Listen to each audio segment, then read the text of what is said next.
Govinda Gopala. Hello my dear friends, आप लोगों का बहुत बहुत स्वागत है फिर से बालाजी इंडियन कोडर्स में। और जैसा कि आप लोग पीछे की पिछली क्लास में आपने देखा था कि मैंने पॉइंटर का थोड़ा सा एक्सप्लेन किया था और मैंने बोला था कि इसमें मैं आपको एक प्रैक्टिकल का थ्योरी करवाऊंगा। पहले प्रैक्टिकल एक ड्राई रन करवाऊंगा, उसके बाद मैं प्रैक्टिकल करवा दूंगा उसका, तो थोड़ा सा आपको और क्लियर हो जाएगा पॉइंटर के बारे में। तो गाइस आज मैं वही करने वाला हूँ, तो आप लोग थोड़ा सा ध्यान से इसको देखिएगा कि कैसे पॉइंटर का काम होता है, कैसे पॉइंटर का काम चलेगा और कैसे इसको हम ड्राई रन करेंगे।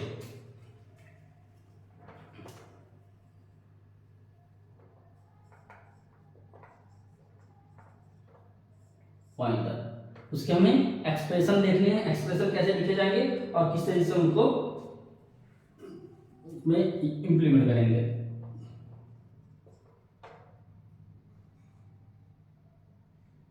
हम एक प्रोग्राम लिखते हैं नेम और इसके अंदर हम वेरिएबल डिफाइन करते हैं, इंटीजर के वेरिएबल कर देते हैं and A B. Pointer variable हमने डिफाइन किया p1, पॉइंटर वेरिएबल p2। इसके बाद हम एक्स वाई जी ले लेते हैं, एक्स वाई जी। ये हमने इतने सारे वेरिएबल डिफाइन कर लिए, जिसमें से दो वेरिएबल कौन से हैं, पॉइंटर के हैं, बाकी सारे नॉर्मल वेरिएबल हैं। तो पॉइंटर वेरिएबल दोनों है केवल p1 एंड p2, और आपके एक्स वाई जी और ए बी ये 5 वेरिएबल जो हैं तो नॉर्मल वेरिएबल है। अब इसमें जो है आप यहाँ पे देखिए, हम असाइन कर रहे हैं ए को 12 वैल्यू दे रहे हैं, ए को कितना दे रहे हैं, 12 दे रहे हैं। फिर बी को हम क्या दे रहे हैं, 4। इनको हम इनपुट ले सकते हैं, लेकिन मैं आपको समझाने के लिए बता रहा हूँ कि बी को हम क्या दे रहे हैं, 4 दे रहे हैं। अब हम देखिए यहाँ पे क्या कर रहे हैं, p1 को क्या दे रहे हैं, %a। इसका क्या मतलब, इस चीज का क्या मतलब, p1 को हम, ये पॉइंटर वेरिएबल है, ये क्या करता है, एड्रेस स्टोर करेगा। सबसे पहली ये चीज क्या है, पॉइंटर लगा हुआ, स्टार लगा हुआ, दैट मींस वो एड्रेस स्टार स्टोर कर रहा है। तो एड्रेस स्टोर करेगा, किसका एड्रेस स्टोर करेगा, ए का। तो जो भी ए का एड्रेस होगा वो यहाँ पे p1 में एड्रेस असाइन हो जाएगा। मैं फिर से इसको और समझाऊंगा, थोड़ा सा पहले प्रोग्राम को देख लेते हैं हम। फिर p2 equal to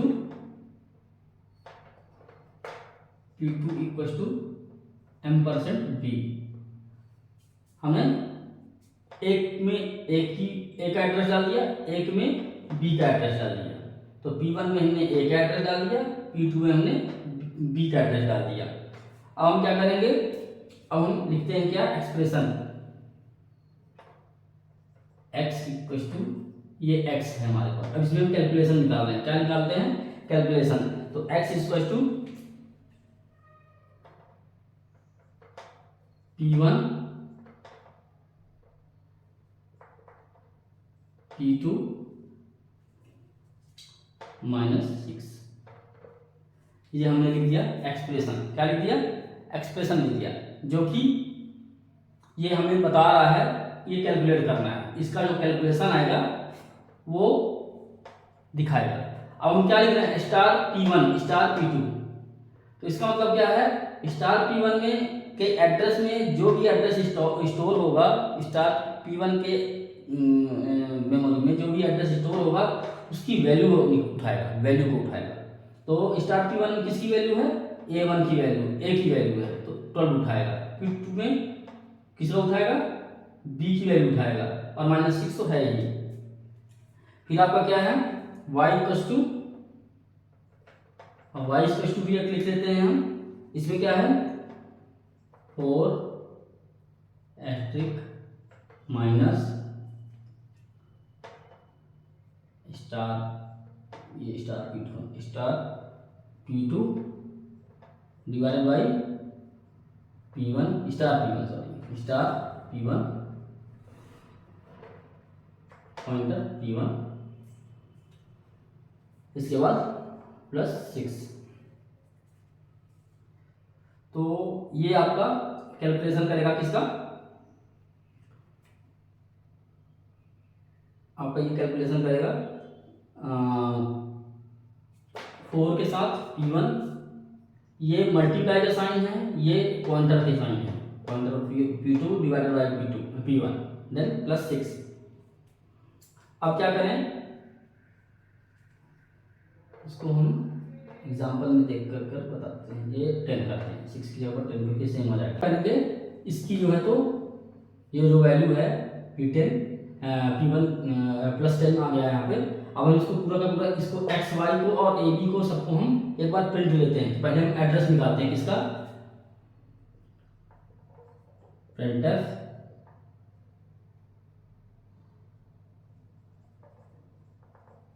address of ए आप स्मॉल में लिखिए क्योंकि हमारा वेरिएबल ए है, स्मॉल में है ए। इसका जो होता है तो क्या होगा यू, और एड्रेस वाले के लिए यू हम रखते हैं। इसको हमने बंद किया, इसको बंद किया, और यहाँ पे हमने लिख दिया P1 क्योंकि इसका एड्रेस P1 में है, एक एड्रेस P1 में है, इसलिए हम एड्रेस कहाँ से ए का निकालेंगे, हम एक एड्रेस निकालेंगे P1 से। ठीक है, इसी तरीके से प्रिंटर एड्रेस ऑफ बी यू P2 लिख दिया हमने, ये P का एड्रेस निकाल देगा। अब क्या करेंगे हम इसको, ये एड्रेस निकाल दिया A1 का, ए का और B का निकाल दिया। अब हम क्या करें, इसमें एक न्यू लाइन देना हो तो दे दें हम न्यू लाइन नीचे, और व्यवस्थित तरीके से, या फिर हम यहीं पे न्यू लाइन करते जाए सब में। तो हमको न्यू लाइन नहीं लिख रहे हैं। अब हम क्या करें, अभी तो ये एड्रेस A1 और A2 का निकाल दिया। अब A1 और ए का और B का एड्रेस निकाल दिया इसने। अब हम क्या करते हैं, इसकी वैल्यू निकालते हैं कि A की वैल्यू क्या है और X की वैल्यू और Y की वैल्यू क्या आ रही है। तो हम ये देखते हैं, तो हम लिखते हैं इसको printf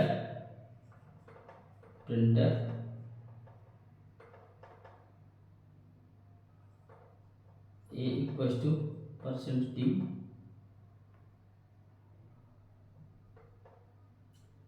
B equals to %d और A B। ये आउटपुट के लिए फॉर्मेटिंग में बताया था, ये वही चीज लिख दिया हमने। फिर से लिख दिया हमने printf x equals to %d y equals to %d, और हमने लिख दिया x y। तो हमारे कितने वैल्यू निकल गए, x y के निकल गए, और P1 P2 को भी आ गए। हमने एड्रेस में दे दिया क्योंकि P1 और P2 में एड्रेस है A का और B का है, तो वो दिखा दिया हमने। फिर हमने वैल्यू दिखा दिया, A की वैल्यू और B की वैल्यू, X की वैल्यू और Y की वैल्यू, ये दिखा दिया हमने। अब क्या करें हम, अब हम क्या करते हैं कि हम इधर लिखते हैं आगे का कोड। तो अब हम क्या करेंगे, यहाँ पे star P1 equals to pointer P1 equals to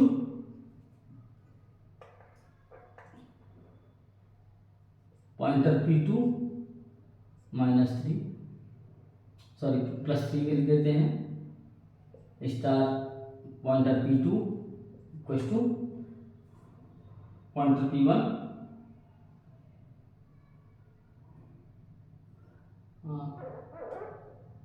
थोड़ा सा गलत लिख दिया हमने।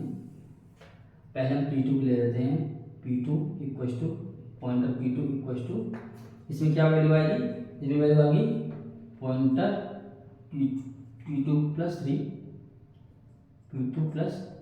3 pointer P1 equals to pointer P2 plus pointer P2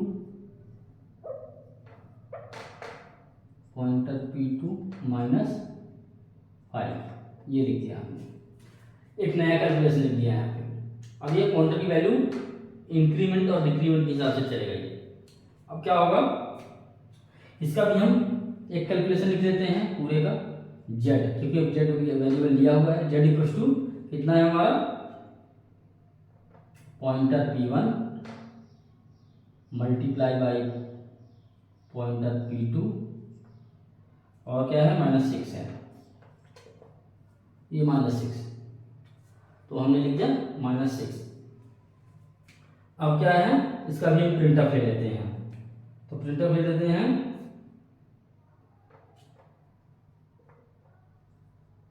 प्रिंटअप क्या चीज का, ए का बी का प्रिंटअप ले लेते हैं फिर से कि ए में क्या वैल्यू जा रही है और बी में क्या जा रही है, क्योंकि वैल्यू हमने चेंज किया है, एड्रेसों को चेंज किया है, तो क्या जा रहा है अब,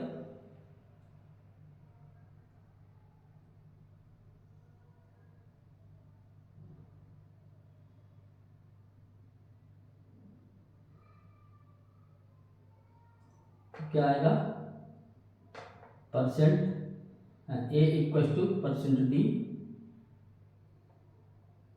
B equal to percent D, A और बी, ये दे दिया हमने। एक दूसरा प्रिंटअप लिख देते हैं, प्रिंटअप A equal Z equal to percent D है और जेड लिख देते हैं, और यहाँ पे गेट CH कर दिया हमने और इसको बंद कर दिया, प्रोग्राम यहाँ से बंद हो गया। ये यहाँ तक में हमारा क्या है, ये बन गया क्या, प्रोग्राम हमारा तैयार हो गया। अब हम इसको रन करेंगे, देखते हैं कि ड्राई रन करेंगे कि क्या कैसे चल रहा है इसमें। तो ये हमारा आउटपुट है, आउटपुट। अब क्या होगा, आप देखिए, हमने मेन से स्टार्ट किया, मेन से चलाइए, ये यहाँ पे आया, ये सारी वैल्यू इनिशियलाइज हो गई विद गार्बेज वैल्यू के साथ, क्योंकि हमने कोई इनिशियलाइजेशन वैल्यू नहीं दिया हुआ है, सब में गार्बेज वैल्यू है, कोई भी वैल्यू सही नहीं है। ये बता रहा है काउंटर का 2 एड्रेस रखेगा ये, ठीक है।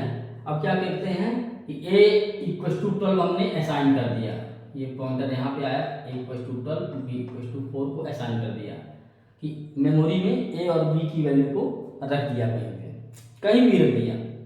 अब क्या करेगा, ये दोनों को वैल्यू दे दिया। अब क्या कह रहा है, ये जब पॉइंटर यहाँ पे ये पॉइंट कर रहा है कंपाइलर का, तो ये क्या कह रहा है कि जो भी a में a का एड्रेस है, सपोज दैट ये यहाँ पे मेमोरी है,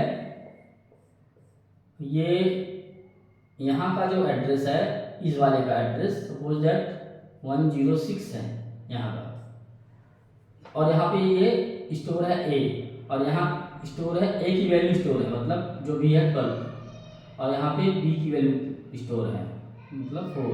ये 106 है तो 107 है, ये वाला जो है इसका एड्रेस 107 है।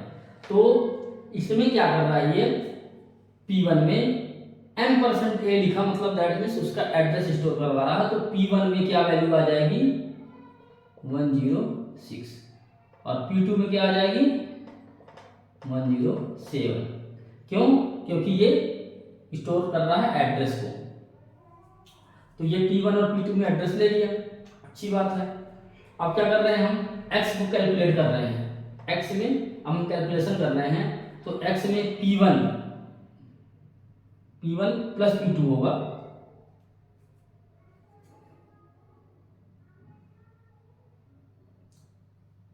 यहाँ पे हमने एक चीज मिस कर दिया है, मल्टीप्लाई का सिंबल, मल्टीप्लाई ये, तो P1 एड्रेस P1 में जो भी वैल्यू होगी, स्टार P1 लिखा हुआ है, दैट मीन्स उसकी वैल्यू, ये P1 एड्रेस है और P1 स्टार लिखा हुआ है, दैट मीन्स इसका P1 में जो भी वैल्यू होगी मल्टीप्लाई बाई P2 में जो भी वैल्यू होगी -6, तो P1 में क्या है, P1 में है 12, तो आप लिखिए यहाँ पे 12 लिख दीजिए, और P2 में क्या है 4 है, -6 कर दीजिए, मल्टीप्लाई कर दीजिए, तो 12 मल्टीप्लाई बाई 4 कितना हो गया 48 हो गया, और -6 तो 48 - 6 इक्वल्स टू क्या होगा 48 - 6 इक्वल्स टू 42।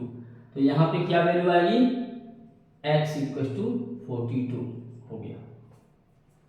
तो समझ में आ गया ना, P1 में 12 है क्योंकि एड्रेस में जो भी वैल्यू रखी होगी, तो P1 में P1 एड्रेस के P1 सेल के अंदर ए का एड्रेस स्टोर है, वो लिंक किया उससे ए से, तो वो 12 आ गया वैल्यू यहाँ पे आ गया 4 P2 में, और ये -6 हमने दिया ही है, तो 42 आ गया हमारा आउटपुट।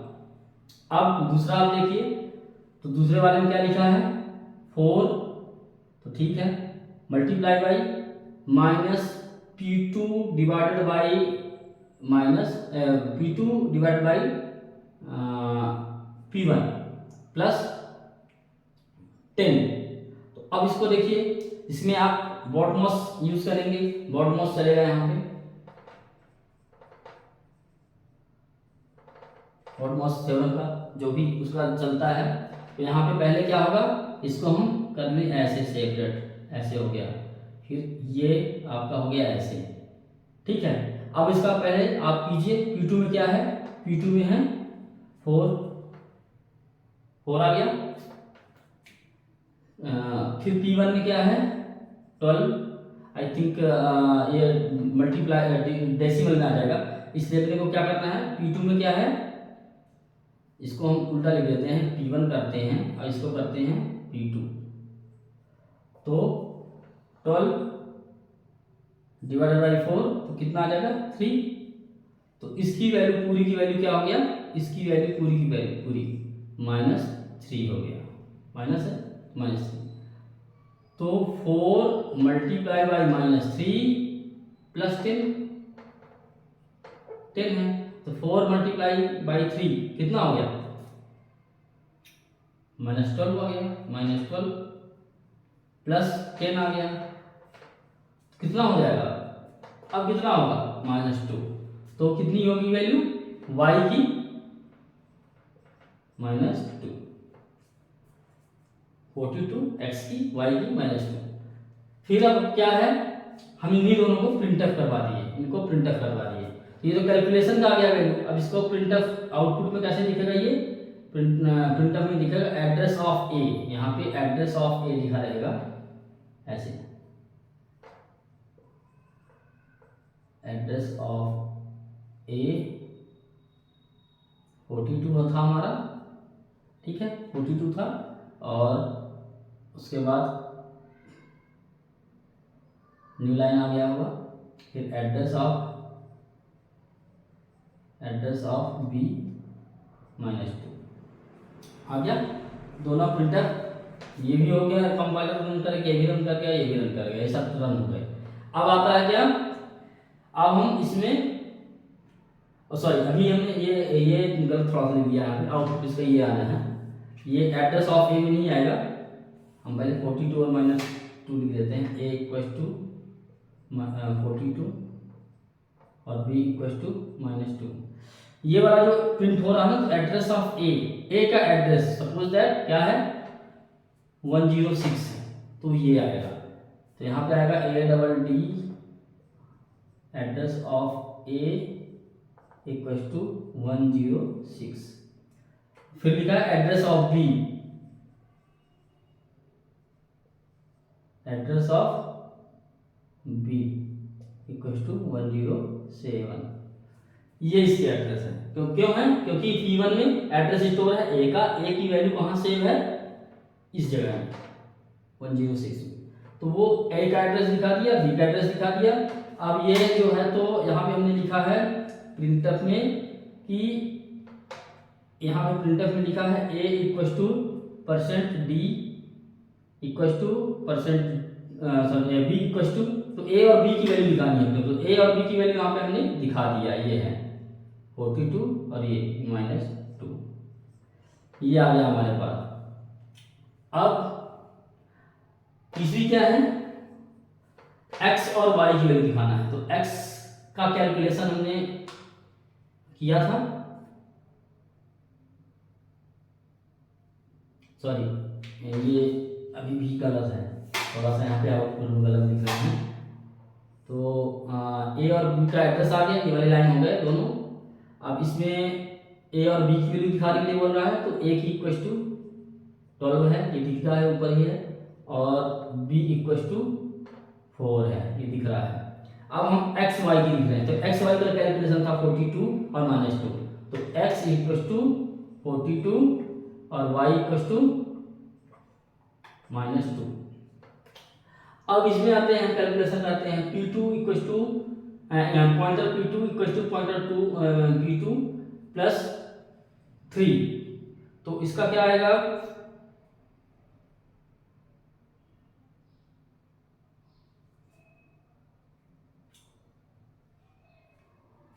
तो इसका जो है तो कैलकुलेट होगा P2 कितना, P2 में क्या है, P2 में क्या है आपका 4 है, -3 इक्वल टू 1 आ गया। फिर P2 में कितना है, 4 है, और इसका कितना बन गया, 5 -5 इक्वल टू -1 -1 आ गया। अब इसमें आप देखिए z इक्वल टू P1 की वैल्यू क्या है, -1 multiply by 1 -1 multiply by -1 multiply by 1 -1 ही होगा, और -6 -7 हो गया, क्या हो जाएगा, -7 यहाँ पे आ जाएगा कैलकुलेट पर। तो आपका ये जो दिखा रहे हैं हम यहाँ पे आपका क्या दोबारा से दिखा रहे हैं, a इक्वल टू, अब दोबारा से चेंज हो गया ना सब चीजें, तो चेंज हुआ तो क्या हो गया, a इक्वल टू कितना आ गया हमारा -1, b इक्वल टू हमारा पहले से 1 है, 1 ये आ गया, और प्रिंटर में z इक्वल टू कितना आ जाएगा, -7 इस तरीके से रन हो रहा है। हम इसको फिर से एक बार रन करके बताते हैं, ट्राई रन करके बताते हैं। ये कंपाइलर स्टार्ट हुआ है इनिशियलाइजेशन से, डेफिनेशन से, इसमें सबकी सब वैल्यू को, सबकी सब वेरिएबल को हमने डिफाइन कर दिया, जिसमें से 2 वेरिएबल क्या कौन से हैं, पॉइंटर वेरिएबल्स हैं। क्यों, क्योंकि इसमें स्ट्रिक्ट जो है तो लगा हुआ है, स्टार लगा हुआ है, जिसमें स्टार लगा होगा सातवें वेरिएबल में वो पॉइंटर वेरिएबल हो जाएगा। ये एड्रेस स्टोर करेगा, क्या स्टोर करेगा, ये एड्रेस, पॉइंटर वेरिएबल हमेशा एड्रेस स्टोर करता है। उसे देखने के लिए क्या होता है, जैसे हम इंटीजर की वैल्यू होती है तो हमारे परसेंट डी लेते हैं, वैसे ही एड्रेस वेरिएबल के हम यू लिख लेते हैं, वो ज़्यादा सही रहता है। फिर उसके बाद XYZ जो है, और AB और XYZ ये सब जो है तो लोकल वेरिएबल है, मतलब जनरल ऐसे ही जो वेरिएबल हम यूज़ करते हैं, और ये सारे के सारे वैल्यू असाइन हो गए गार्बेज, सारे के सारे वैल्यू गार्बेज असाइन हो गया। अब इसमें हमने यहाँ पे असाइन किया, ए और बी को असाइन कर दिया, और ए बी को हम जो है P1 और P2 में डाल दिया उसके एड्रेस को। फिर एक्स कैलकुलेट किया, वाई को कैलकुलेट किया, जैसे जिसकी वैल्यू थी उसके हिसाब से हमने वैल्यू रख दी है, और देखा कि हमने हमारे पास वैल्यू इतनी आ रही है, 42 आ रही थी, तो x इक्वल टू 42 और y इक्वल टू -2 आ रहा है। अब आप देखिए यहाँ पे कि आपका कैलकुलेशन ने कर दिया। फिर इसमें प्रिंटफ लेना स्टार्ट किया हमने, P1 और P की जो स्टोर किया हुआ है वेरिएबल स्टोर किया हुआ है, उसमें एड्रेस है ए का, तो ए का एड्रेस 106, बी का एड्रेस 107 है, तो वो 1 दिखा दिया। फिर हमने दिखा दिया ए और बी की वैल्यू दिखा दिया, ए और बी की वैल्यू जो हमने यहाँ पे असाइन किया हुआ तो वो दिखा दिया। उसके बाद हमने जो है तो प्रिंट ए और बी की वैल्यू को दिखाने के बाद एक्स और वाई की वैल्यू दिखा दी, जो हमने यहाँ पे कैलकुलेट किया है वो एक्स और वाई की वैल्यू दे दिया। अब इसके बाद फिर से हम क्या कर रहे हैं, कैलकुलेट कर रहे हैं P1 में P2 में P2 का एड्रेस का P2 कर रहे हैं, P2 प्लस 3 कर दिया हमने, सॉरी ये यहाँ पे गलत कर दिया ना, माइनस किया हुआ है, P2 प्लस 3, तो ये हो गया कितना 7 इक्वल टू 7 हो गया। और फिर इसमें P1 में हमने क्या किया, P2 -5, तो यहाँ पे आ गया -1। तो अब P1 की वैल्यू कितनी है, -1 है, और P2 की वैल्यू कितनी है, P2 की वैल्यू है 7, तो 7, तो ये मल्टीप्लाई होगा इतना, तो ये कितना हो जाएगा, ये हो जाएगा मल्टीप्लाई होगा, ये -7 हो जाएगा, यहाँ पे लिख देते हैं -7 हो जाएगा और -6, तो दोनों मिलकर कितने हो जाएंगे, 13, -13। ये आपको जहाँ थोड़ा सा कैलकुलेशन कर लिख दिया था तो वो आ जाएगा। तो जेड की वैल्यू दिखा दिया और बी की वैल्यू दिखा दिया। तो गाइस ये एक सिंपल सा मेमोरी से रिलेटेड प्रोग्राम था जिसमें हम एड्रेस स्टोर कर रहे हैं और एड्रेस से वैल्यू गेट कर रहे हैं, एड्रेस की वैल्यू दिखा रहे हैं, वो कैसे कर रहे हैं, कैसे हो रहा है, ये सारी चीज़ें इसमें थोड़ा सा बताया हुआ है। जिस टाइम में मैं प्रैक्टिकल करवाऊंगा अपने प्रैक्टिकल वाली क्लास में, लैब प्रैक्टिस में, उस टाइम पे थोड़ी सी और इसको मैं इल्यूमिनेट करूंगा कि कैसे इसमें एड्रेस दिखा रहा है, कहाँ पे कैसे हो रहा है, जैसा कि मैं हर लैब क्लास में बताते आया हूँ। तो ये तो एक सिंपल सा एग्जांपल है पॉइंटर के, आप और एग्जांपल देख सकते हैं, कुछ प्रैक्टिस कर सकते हैं, लेकिन ये ध्यान रखिएगा कि लूप के साथ अगर आप यूज़ कर रहे हैं तो लूपिंग में बहुत सावधानी रखने की ज़रूरत है। तो आप उसमें सावधानी से देखिएगा और सावधानी रख करके उसमें काम कीजिएगा। तो गाइस मुझे जो समझाना था इसमें प्रैक्टिकल में मैंने बता दिया है, आप देखिएगा, इसको करके देखिएगा। अगर नहीं समझ में आता है, अगर नहीं चल रहा है, रन नहीं हो रहा है प्रोग्राम नहीं रन हो रहा है, तो आप मुझे इसी के वीडियो के लिंक में कमेंट में जाकर मुझे बताइएगा। और अगर कहीं पे समझ नहीं आ रहा है तो भी बताइएगा, कोई सजेशन देना हो वो भी बताइएगा। और अब हम मिलते हैं नेक्स्ट क्लास में, इसके लैब क्लास में। तब तक के लिए थैंक यू, बाय बाय।